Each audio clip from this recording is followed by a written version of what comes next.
لله الحمد لله نحمده ونستعينه ونستغفره ونؤمن به ونتوكل عليه ونعوذ بالله من شرور أنفسنا ومن سيئات أعمالنا من يهده الله فلا مضل له ومن يضلله فلا هادي له ونشهد أن سيدنا وسندنا وطبيب قلوبنا ومولانا محمدا عبده ورسوله. قال الله تبارك وتعالى في كلامه المجيد والفرقان الحميد: أعوذ بالله من الشيطان الرجيم. بسم الله الرحمن الرحيم. إن عدة الشهور عند الله 12 شهرا في كتاب الله يوم خلق السماوات والأرض منها 4 حرم ذلك الدين القيم فلا تظلموا فيهن أنفسكم وقاتلوا المشركين كافة كما يقاتلونكم كافة واعلموا أن الله مع المتقين.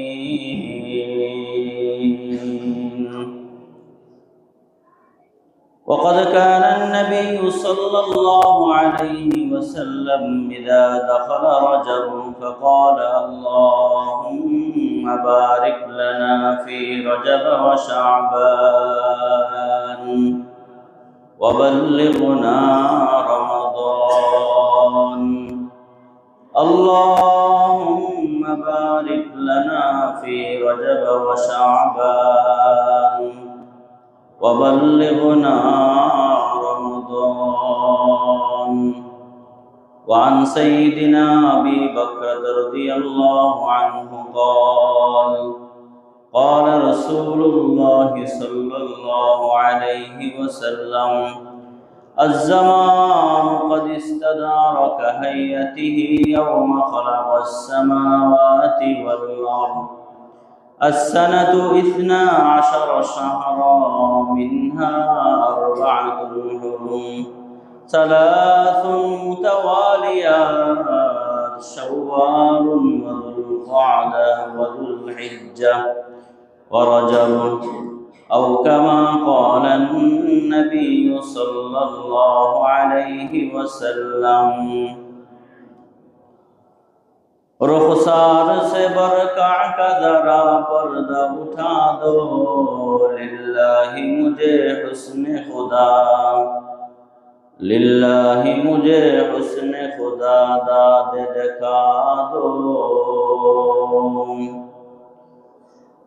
ऐ बहर करम सदक़े हुसैन बिन अली का, प्यासा हो मुझे शरबत दीदार पिला दो, प्यासा हो मुझे शरबत दीदार पिला दो। मैं दूर हो मजबूर हो ऐ सईद आलम, मैं दूर हो मजबूर हो ऐ सईद आलम, दीदार दिखाते नहीं आवाज सुना दो, दीदार दिखाते नहीं आवाज सुना दो। दुनिया की भी और दीन की भी अपने करम से,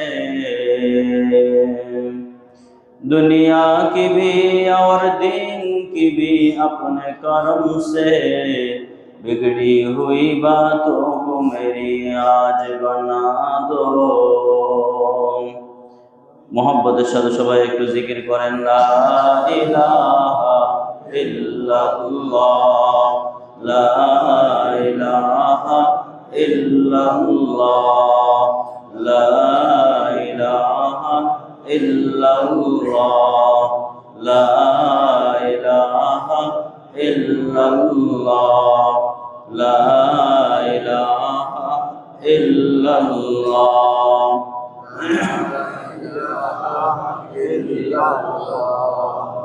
ओ बुलबुल नहीं जिस गुल में बू नहीं, ओ बुलबुल नहीं जिस गुल में बू नहीं, ओ दिल दिल नहीं जिस दिल में अल्लाह नहीं, ला इलाहा इल्लल्लाह, ला इलाहा इल्लल्लाह, ला इलाहा इल्लल्लाह।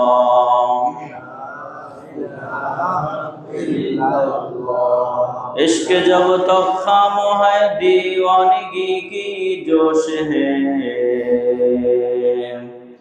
इश्क जब तक खाम है दीवानगी की जोश है, वरना हर आशिक बक़द्रे पुख्तगी खामोश है, ला इलाहा इल्लल्लाह, ला इलाहा इल्लल्लाह, ला इलाहा इल्लल्लाह, ला इलाहा इल्लल्लाह, मुहम्मदुर रसूलुल्लाह।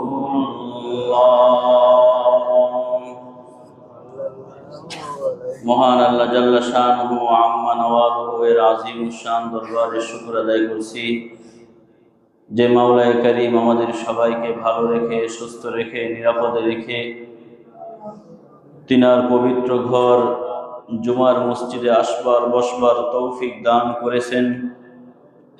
সেই সাথে কিছু কথা বলা এবং শোনার মন মানসিকতা নিয়ে আমাদের অনেক মায়ের অনেক সন্তানকে এখানে একত্রিত হওয়ার সুযোগ করে দিয়েছেন। এজন্য সবাই মন খুলে বুক ভরে এই আকাশ এবং বাতাসকে মুখরিত করে তুলে এক কণ্ঠে উচ্চ আওয়াজে সমস্বরে সকলেই বলি আলহামদুলিল্লাহ। প্রিয় ভাই ও বন্ধুগণ, আমি কোরআনে কারীমের সূরা তওবা এর 36 নম্বর আয়াত ইমাম নুরউদ্দিন হাইসামি রহমতুল্লাহ আলাইহির বিখ্যাত কিতাব মাজমাউজ জাওয়ায়েদ থেকে একটি হাদিস আর সহিহ বুখারী থেকে 3197 নম্বর হাদিস আপনাদের সামনে তুলে ধরেছি। রব যদি আমাকে তৌফিক দান করেন এই একটি আয়াত এবং দুটো হাদিসকে সামনে রেখে আপনাদের সামনে কিছু কথা পরিবেশন করার চেষ্টা করব। রব আমাকে প্রত্যেকটি কথা ইখলাসের সাথে আমলের নিয়তে বলার তৌফিক দান করেন। যারা শুনছেন সবাইকে ইখলাসের সাথে আমলের নিয়তে কথাগুলো শোনার তৌফিক দান করেন। প্রিয় ভাই ও বন্ধুগণ, শীতের মৌসুম চলছে।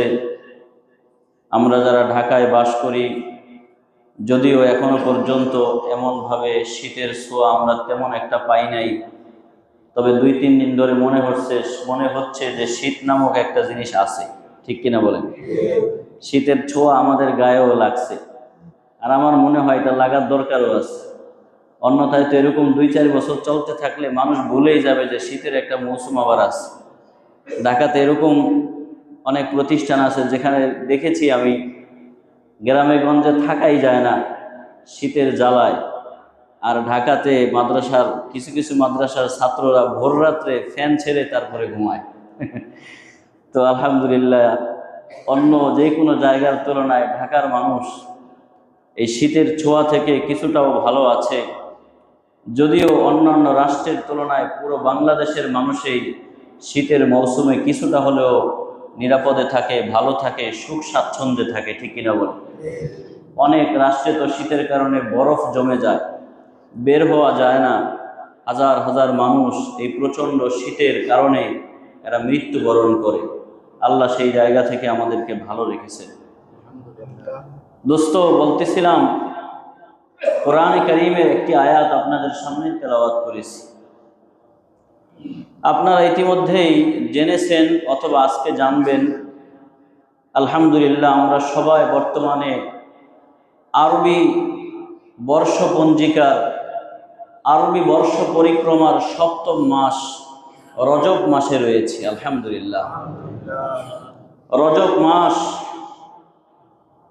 অনেক গুরুত্বপূর্ণ মাস। এই মাসটা পাওয়ার জন্যে, এই মাসের অপেক্ষায় সাহাবায়ে কেরাম থাকতেন, অধীর আগ্রহে বসে থাকতেন। এই মাসের গুরুত্ব অনেক বেশি।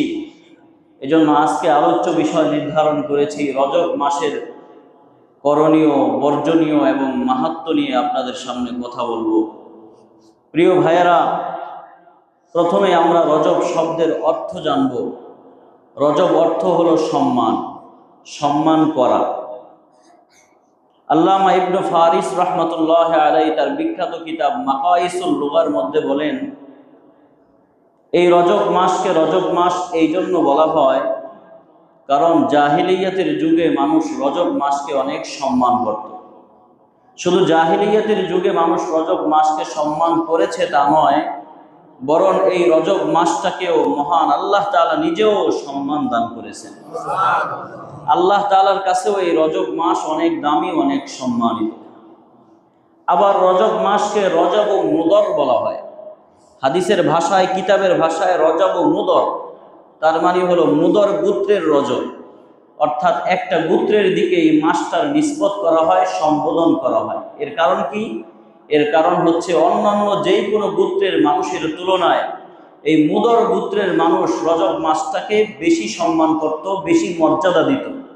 অন্য মাসে তারা যুদ্ধ বিগ্রহ করত, ফিতনা ফাসাদি করত, আপনার কলহ, দ্বন্দ্ব, সংঘাত, মারামারি, ঝগড়াঝাটি, কাটাকাটি, সন্ত্রাসী এগুলো করত। কিন্তু রজব মাসটাকে এই মুদর গোত্রের মানুষ এতটাই সম্মান করত, রজব মাস আসলে সব ধরনের অন্যায়, অপকর্ম, নাফরমানি সবকিছু বন্ধ করে দিত। এই জন্য এই রজব মাসকে রজব মাস বলে আখ্যায়িত করা হয়। 2 নম্বর বিষয় হচ্ছে রজব মাসের মাহাত্ম্য।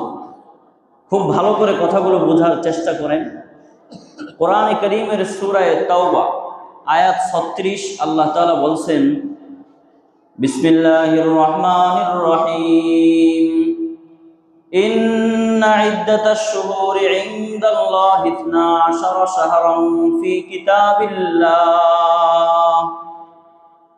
ইয়াওমা খালাকাস সামাওয়াতি ওয়াল আরদা মিনহা আরবাআতুন হুরুম যালিকাদ দীনুল কাইয়্যিম ফালা তাযলিমু ফীহিন্না আনফুসাকুম ওয়াকাতিলুল মুশরিকিনা কাফফা কামা ইউকাতিলুনাকুম কাফফা ওয়া'লামু আন্নাল্লাহা মা'আল মুত্তাকিন।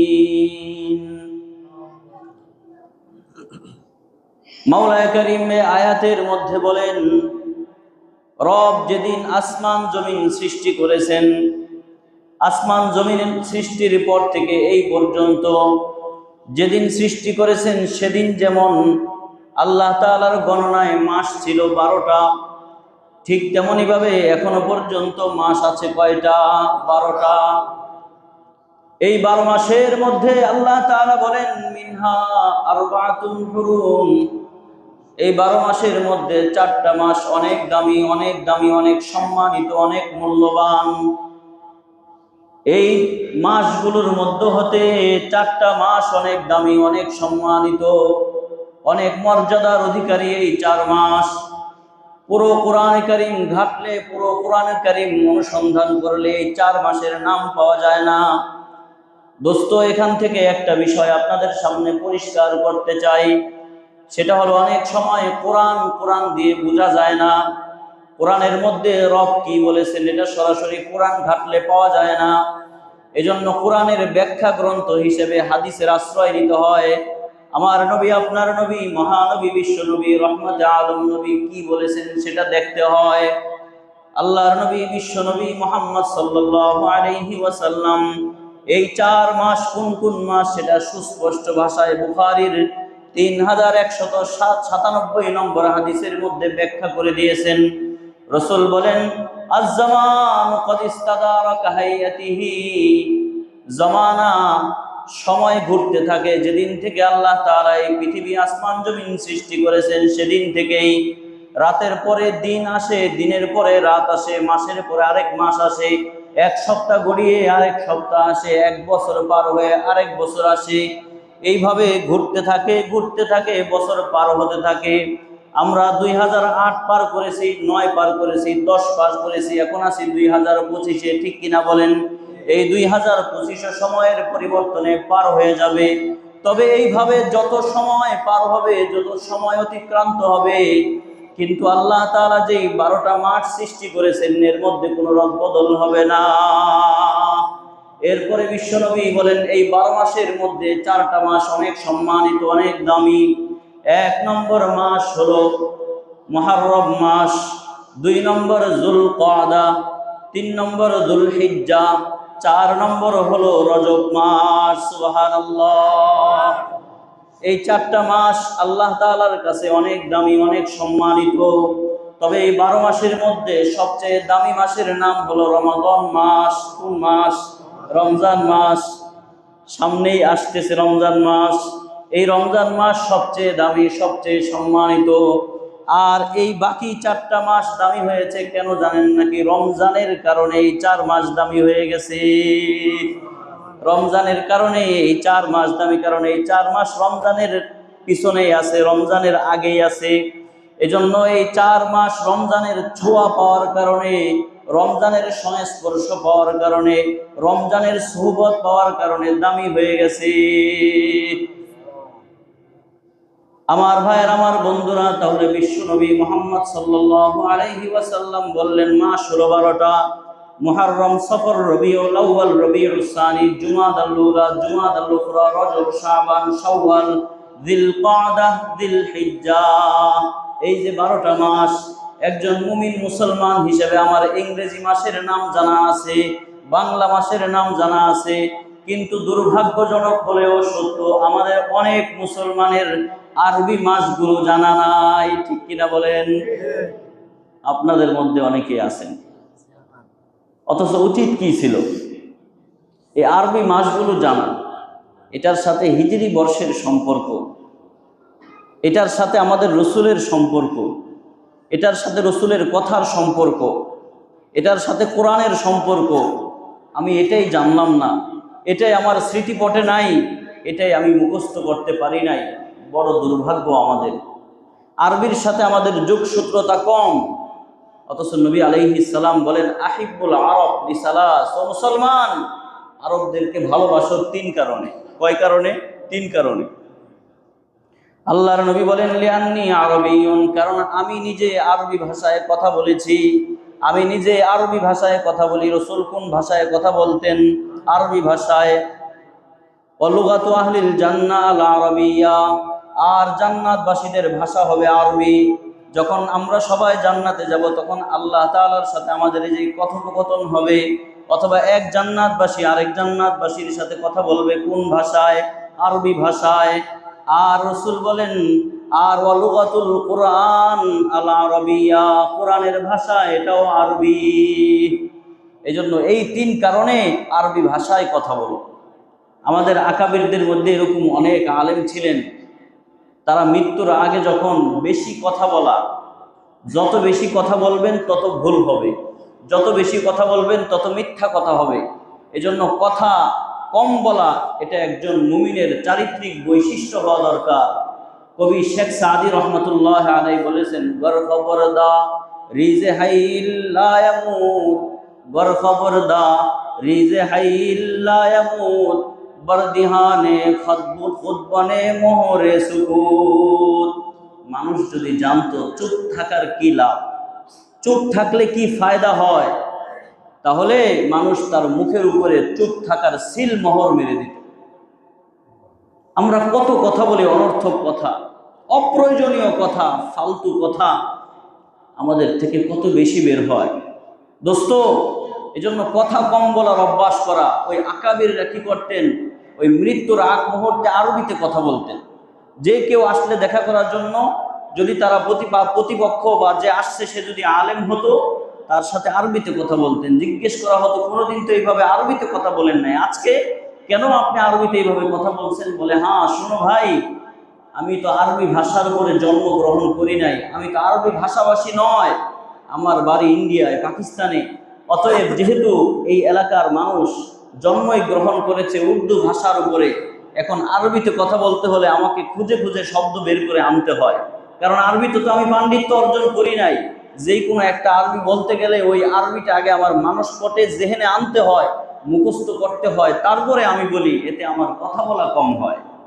এজন্য আমি আরবি ভাষায় কথা বলি দোস্ত। যাই হোক, তাহলে বলতেছিলাম যে এই রজব মাস অনেক সম্মানিত, অনেক দামি মাস, অনেক মূল্যবান মাস। তো রসুল বলেন এই 12 মাসের মধ্যে 4টা মাস হলো অনেক সম্মানিত, অনেক দামি। এই দামি হওয়ার কারণ কি? আল্লামা আবু বকর আল জাসসাস রহমতুল্লাহ আলাইহি বলেন, এই 4 মাসে যুদ্ধ বিগ্রহ করা নিষেধ। এই 4 মাসে কোনো ধরনের যুদ্ধ বিগ্রহ করা যাবে না।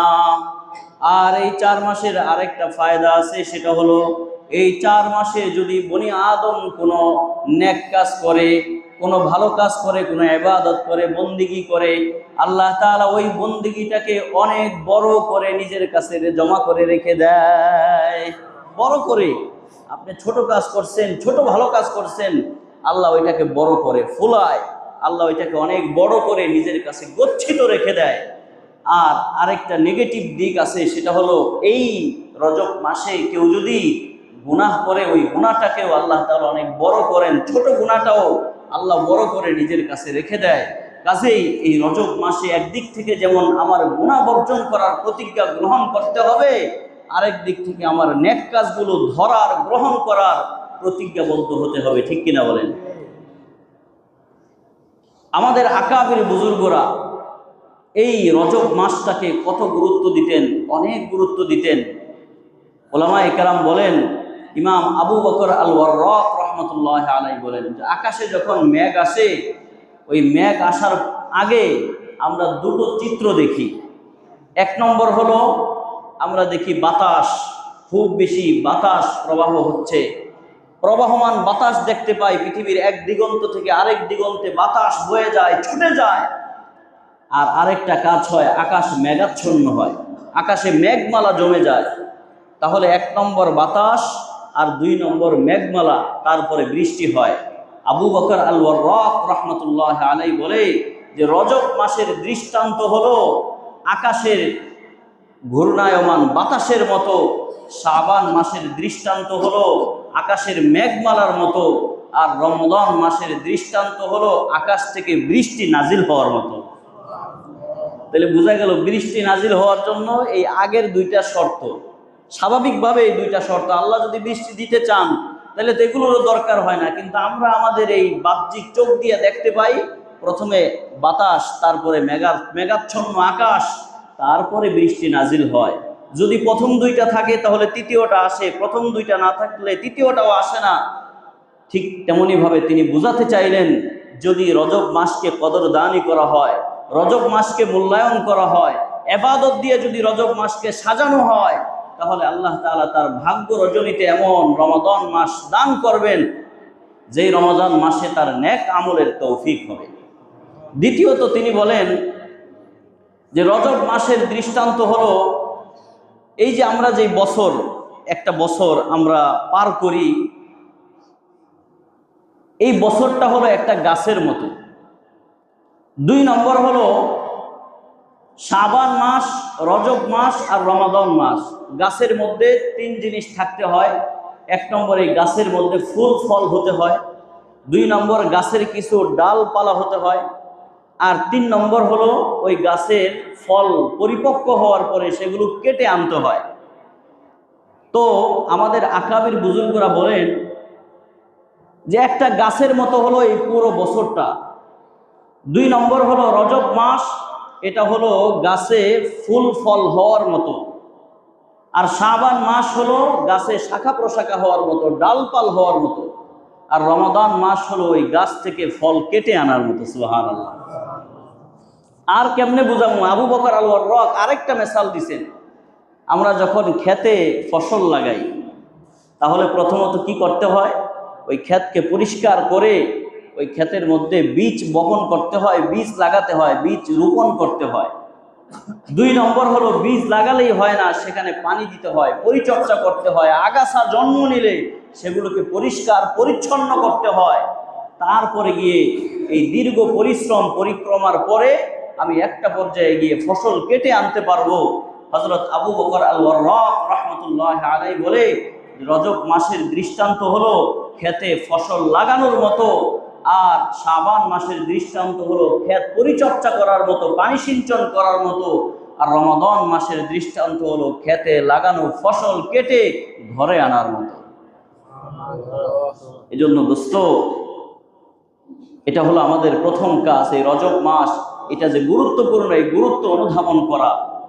2 নম্বর করণীয়, আল্লাহর নবী বিশ্ব নবী মুহাম্মদ সাল্লাল্লাহু আলাইহি ওয়াসাল্লাম যখন রজব মাস আসতো, মাজমাউজ জাওয়ায়েদের মধ্যে ইমামে নুরউদ্দিন হাইসামী রাহমাতুল্লাহি আলাইহি হাদিস এনেছেন। হযরত আনাস ইবনে মালিক রাদিয়াল্লাহু তাআলা আনহু বলেন, কানান নবী সাল্লাল্লাহু আলাইহি ওয়াসাল্লাম ইদা দাখালা রজব, যখন রজব মাস প্রবেশ করত তখন নবীজি দোয়া করতেন, আল্লাহুম্মা বারিক লানা ফি রজব ওয়া শাবান। বলেন না, আল্লাহুম্মা বারিক লানা ফি রজব ওয়া শাবান ওয়াবাল্লিগনা রমাদান। আল্লাহুম্মা বারিক লানা ফি রজব ওয়া শাবান ওয়াবাল্লিগনা রমাদান। এই দোয়াটা সবার মুখস্থ আছে তো ইনশাআল্লাহ? যাদের মুখস্থ নাই এরা মুখস্থ করে নেবেন। দেখেন, যেই নবী করিম আলাইহিস সালাতু ওয়াস সালাম আল্লাহর কাছে যাওয়ার জন্য বেপরোয়া পাগল ছিলেন, আল্লাহর সান্নিধ্যে যাওয়ার জন্য এই পৃথিবী থেকে বিদায় নিয়ে রবের কাছে চলে যাবেন, এই জন্য কতটা অস্থির ছিলেন, দিশেহারা ছিলেন, সেই নবী হায়াত ভিক্ষা চাইতেন। রজব মাস আসলে আল্লাহ যেন তার হায়াতকে দীর্ঘায়িত করে বাড়িয়ে রমাদান পর্যন্ত পৌঁছে দেন। এর জন্য আল্লাহ তাআলা আমাদের আল্লাহ রসুল সাল্লাল্লাহু আলাইহি ওয়াসাল্লাম আল্লাহ তাআলার কাছে হায়াত ভিক্ষা চাইতেন। বলতেন, আল্লাহ আপনি তো এই পর্যন্ত পৌঁছাই দিছেন, রজব পর্যন্ত নিয়েই আসছেন, আপনি যদি চাইতেন আমার হায়াতকে আগেই শেষ করে দিতে পারতেন। যেহেতু আল্লাহ হায়াতকে দীর্ঘায়িত করে প্রলম্বিত করে আপনি আমাকে রজব পর্যন্ত নিয়েই আসছেন, এই তো সামনে ওই দেখা যায় রমাদান, ওই দেখা যায় রমাদান, ওইটাই তো সফলতা, ওইটাই তো সওয়াব এবং নেকি অর্জনের মাস। আল্লাহ আমরা কেমন যেন দেখতে পাচ্ছি রমাদান মাস, তবে এই দেখতে পাচ্ছি এর অর্থ নয় এই নয় রমজান চলে আসছে, না না ভাই, এর অর্থ হলো রমজান কাছাকাছি চলে আসছে। আল্লাহ আরো অন্তত 60টা দিন পার করে রমজান মাস পর্যন্ত যেতে হবে। মাওলা, হায়াত এই পৃথিবীর কেউ বাড়াতে পারে না, যত টাকা পয়সার মালিক হোক, হায়াত বাড়ানোর এই ক্ষমতা আপনি কাউকে দেন নাই। মালিক, মেহেরবানি করে আমার হায়াতকে আপনি দীর্ঘায়িত করে দেন, বাড়ায়া দেন। দোস্ত, রসুলের এই হায়াত ভিক্ষা চাওয়া, হায়াত প্রার্থনা করা, এর দ্বারা একটা জিনিস তো আমাদের সামনে স্পষ্ট, যে কেউ যদি অন্তত নিজের উপরে এই কনফিডেন্স রাখে যে আমি আমার এই ভবিষ্যৎ জিন্দিগিতে আগে যা করেছি, পেছনের জীবনে যা করেছি, আমি আমার এই ভবিষ্যৎ জীবনটাকে একটু নেক আমলের মাধ্যমে সাজাতে চাই। এই কপালটা আল্লাহর সামনে সিজদাবনত করে আমি একটু পবিত্র করতে চাই। এই কলবের মধ্যে আমি আমার মাওলা এবং রসুলকে ঢুকাতে চাই। এই জবানটাকে আমি জিকির দিয়ে তরুতাজা রাখতে চাই। আমি একটু কোরআনমুখী হতে চাই, দিনমুখী হতে চাই, ইসলামমুখী হতে চাই। যদি কারো মধ্যে এই কামনা, এই বাসনা, এই স্পৃহা, এই স্পিরিট যদি কারো মধ্যে চলে আসে, তাহলে তার জন্য হায়াত প্রার্থনা করা, দীর্ঘজীবী হওয়ার তামান্না আল্লাহ তাআলার কাছে করা, এটা অবৈধ নয়, এটা জায়েজ আছে। এজন্য রাসূল দোয়া করতেন, আল্লাহুম্মা বারিক লানা ফি রজব ওয়া শাবান ওয়া বাল্লিগনা রমাদান। এখানে যে কয়জন আছি আমরা, অন্তত কেউ আমার মনে হয় বিপরীত নাই, সবাই দীর্ঘদিন বাঁচতে চাই। বেঁচে থাকার জন্যই আমাদের কামাই উপার্জন, বেঁচে থাকার জন্যই আমাদের হাসপাতালে যাওয়া, বেঁচে থাকার জন্যই আমাদের ডাক্তার দেখানো, বেঁচে থাকার জন্যই সুস্থতা কামনা করা, বেঁচে থাকার জন্যই এই সুস্থতা রবের কাছে চাওয়া। দোস্ত, এগুলোর আড়ালে যদি আমার নিয়তটা এরকম হয়, আল্লাহ আমি তো বাঁচতে চাই আপনার রেজা, আপনার সন্তুষ্টি অর্জনের জন্য, তাহলে তো আমার এই বেঁচে থাকাটা সার্থক হলো। অথচ আমাদের তামান্না তো এরকম থাকে না। অনেক মানুষ বয়োবৃদ্ধ হয়ে গেছে, তারপরেও তার তামান্না, সে অনেক সময় এরকম কথাও বলে যে বাবা তোর চাচায় ওই জমিনটা বিক্রি করব বলছে, অনেক দিন যাবৎ বলতেছে, কিন্তু সে তো আসলে বারবার বিক্রি করব বলেও এখনো পর্যন্ত বিক্রি করলো না। কতক্ষণ একবার বলে বিক্রি করবে, আরেকবার বলে বিক্রি করবে না, এই লোকাল বাসের মতো কতক্ষণ সামনে যায়, কতক্ষণ পেছনে যায়। অথচ যদি বিক্রি করতো, অন্তত কিনে দিয়ে আমি আমার সন্তানদের নামে একটু লিখে দিয়ে যদি যেতে পারতাম, তাহলে ময়রাও শান্তি পাইতাম। কি বলেন, এরকম মুসলমান আছে না নাই? মরেও শান্তি পাইতাম। আবার এরকম কথাও বলে আল্লাহ দুটো সন্তান দিয়েছে, একটা ছেলে সন্তান আর একটা মেয়ে সন্তান। হায়াত কতদিন আছে জানি না, যদি ছেলেটারে বিয়ে করিয়ে যেতে পারতাম আর মেয়েটারে বিয়ে দিয়ে যেতে পারতাম, মরেও শান্তি পাইতাম। অথচ মুসলমানের কথা তো এরকম হওয়ার কথা না। মুসলমানের মূল নিয়ত থাকবে, মুসলমানের মূল তামান্না থাকবে যে আল্লাহ যদি আমার হায়াত দেয়, ওই হায়াতটা আমি রবের বন্দিগিতে কাটাবো। ঠিক কি ঠিক না ভাই বলেন? এজন্য দোস্ত, হায়াত চান, হায়াত প্রার্থনা করেন আল্লাহর কাছে, যেন আল্লাহ তাআলা রমাদান মাস পর্যন্ত আপনার হায়াতটা বাড়াইয়া দেয়। অনেক ব্যবসায়ী ভাইয়েরা আছে, হয়তো তার মুখে আর রসুলের সুন্নত আছে, হয়তো বা সে 5 ওয়াক্ত নামাজ পড়ে, কিন্তু তার ব্যবসা প্রতিষ্ঠান একটা আছে, সারা বছর তেমন লাভ টাভ হয় না। এজন্য তার দিলের মধ্যে তামান্না যে রমজানের পরে আমি দোকানটা ছেড়ে দিব, রমজান মাসে ধুমধাম বেচা কিনা হবে, এটা করেই আমি দোকানটা ছেড়ে দিব। অথচ ওই মুসলমানের যদি নিয়তটা এমন হতো যে আল্লাহ যদি আমার হায়াতটা বাড়াইয়া দেয়, তাহলে রমজান মাসে গত রমজানে তেমন কোনো ইবাদত বন্দিগি করতে পারি নাই, এই রমজানে আমি নিয়ত করলাম অন্তত 3 খতম কোরআনে কারীম পড়ব, 3টা খতম কোরআন দিব, তারপরে 1000 বার তসবিহ পড়ব, প্রতিদিন তারাবির নামাজের জামাতের সাথে শরীক হব, আর 5 ওয়াক্ত নামাজ তো ছাড়ার প্রশ্নই আসে না। বলেন, এরকম নিয়ত করার পর যদি ওই লোকটা ব্যবসাও করে, একদিক থেকে তার ব্যবসাও হবে, লাভবানও হবে, আরেক দিক থেকে তার প্রতিটা চাওয়া পাওয়ার বিনিময়ে আল্লাহ তাআলা নেকি এবং সওয়াব দান করবেন। এজন্য দোস্ত, আমার 3 নম্বর কাজ এই রজব মাসে, যে রমাদান পর্যন্ত হায়াত চাওয়া। এই রমাদান পর্যন্ত হায়াত চাওয়ার পিছনে আমার মূল উদ্দেশ্য হবে রবের ইবাদত এবং বন্দেগী। সবাই প্রস্তুত আছেন তো ইনশাআল্লাহ? নেক কাজের নিয়ত করছেন, এই যে এখন থেকে নিয়ত করলেন, আজকের জুমার এই মজলিস থেকে নিয়ত করলেন যে আমার হায়াত দীর্ঘায়িত হলে আমি সেখানে ইবাদত বন্দেগী করব, কোরআন পড়ব, সত্য কথা বলবো, হালাল রুজি উপার্জন করব, মিথ্যা কথা থেকে বিরত থাকব, পরের হক নষ্ট করব না।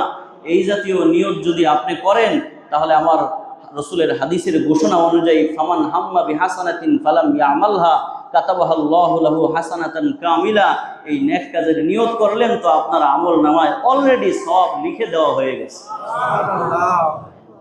4 নম্বর কাজ, এই কাজের কথাটা বেশি গুরুত্বপূর্ণ, কারণ এটা আল্লাহ কোরআনে